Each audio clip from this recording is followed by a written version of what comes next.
할렐루야. 오늘 말씀은 고린도전서 9장 1절에서 14절 말씀입니다. 제 성경책으로는 신약 성경 273페이지입니다. 고린도전서 9장 1절에서 14절 다 찾으셨으면 제가 봉독하겠습니다. 내가 자유인이 아니냐, 사도가 아니냐, 예수 우리 주를 보지 못하였느냐, 주 안에서 행한 나의 일이 너희가 아니냐, 다른 사람들에게는 내가 사도가 아닐지라도 너희에게는 사도이니 나의 사도됨을 주 안에서 인친 것이 너희라. 나를 비판하는 자들에게 변명할 것이 이것이니 우리가 먹고 마실 권리가 없겠느냐. 우리가 다른 사도들과 주의 형제들과 게바와 같이 믿음에 자매된 아내를 데리고 다닐 권리가 없겠느냐. 어찌 나와 바나바만 일하지 아니할 권리가 없겠느냐. 누가 자기 비용으로 군 복무를 하겠느냐. 누가 포도를 심고 그 열매를 먹지 않겠느냐. 누가 양떼를 기르고 그 양떼의 젖을 먹지 않겠느냐. 내가 사람의 예대로 이것을 말하느냐. 율법도 이것을 말하지 아니하느냐. 모세의 율법에 곡식을 밟아 떠는 소에게 망을 씌우지 말라 기록하였으니 하나님께서 어찌 소들을 위하여 염려하심이냐. 오로지 우리를 위하여 말씀하심이 아니냐. 과연 우리를 위하여 기록된 것이니 밭 가는 자는 소망을 가지고 갈며 곡식 떠는 자는 함께 얻을 소망을 가지고 떠는 것이라. 우리가 너희에게 신령한 것을 뿌렸은즉 너희의 육적인 것을 거두기로 과하다 하겠느냐. 다른 이들도 너희에게 이런 권리를 가졌거늘 하물며 우리일까 보냐. 그러나 우리가 이 권리를 쓰지 아니하고 범사에 찾는 것은 그리스도의 복음에 아무 장애가 없게 하려 함이로다. 성전에 일을 하는 이들은 성전에서 나는 것을 먹으며 제단에서 섬기는 이들은 제단과 함께 나누는 것을 너희가 알지 못하느냐. 이와 같이 주께서도 복음 전하는 자들이 복음으로 말미암아 살리라 명하셨느니라. 아멘. 제가 한국 사람이 아닙니까? 제가 남자가 아닙니까? 라고 질문한다면 맞는 대답은 당연히 한국 사람입니다. 남자입니다가 되겠죠. 사도 바울도 이와 같은 질문을 오늘 9장 1절부터 쏟아내고 있습니다. 내가 자유인이 아니냐?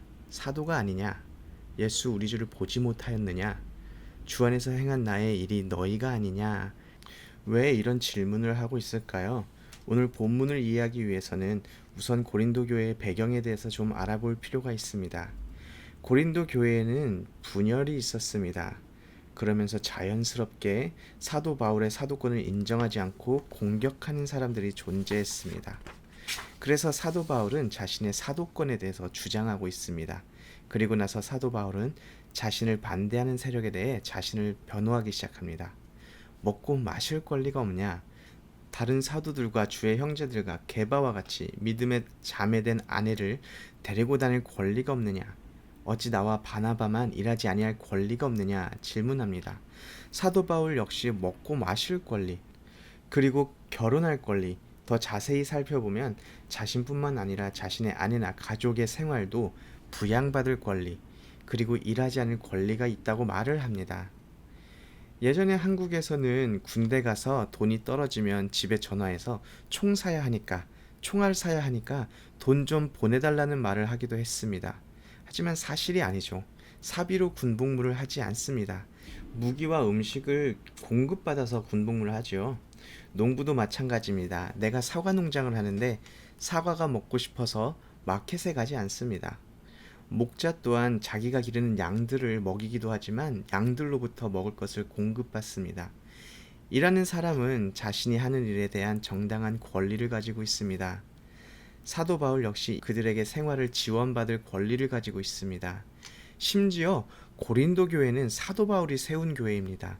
그렇다면 사도 바울은 더더욱 그런 권리들을 요구할 자격이 있습니다. 그런데 중요한 것은 사도 바울은 이러한 권리를 쓰지 않겠다라고 말을 합니다. 사도 바울이 멋있어 보이나요?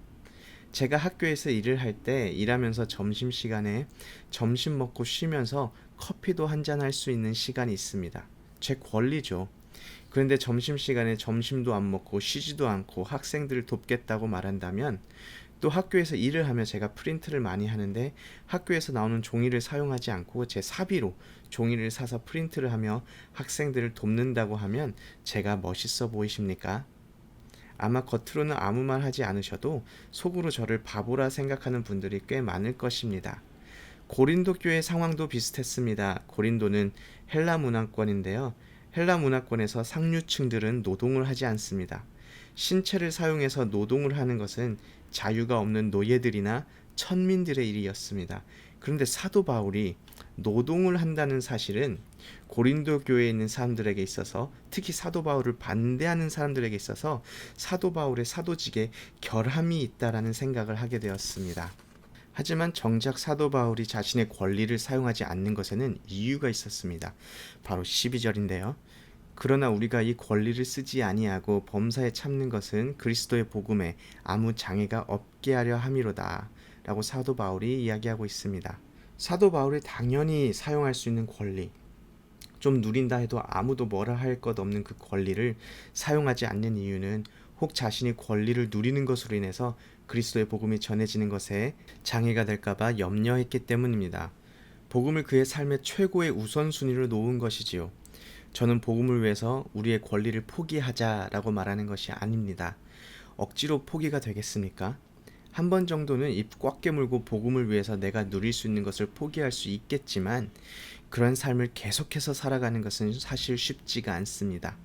제가 오늘 말하고자 하는 것은 저도 복음을 접하였고 사도 바울도 복음을 접하였는데 무엇이 그로 하여금 예수 그리스도의 복음을 그의 삶의 최고 가치가 되게 하였는가 하는 질문에 답을 찾자는 것입니다.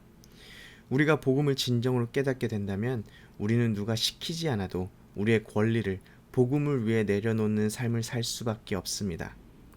예수 그리스도의 십자가의 복음이 머리가 아니라 가슴에 울려지는 그런 하루를 살아가기를 소원합니다. 그리하여 우리의 삶이 예수 그리스도의 복음을 최우선순위로 두고 살아가기를 또한 소원합니다.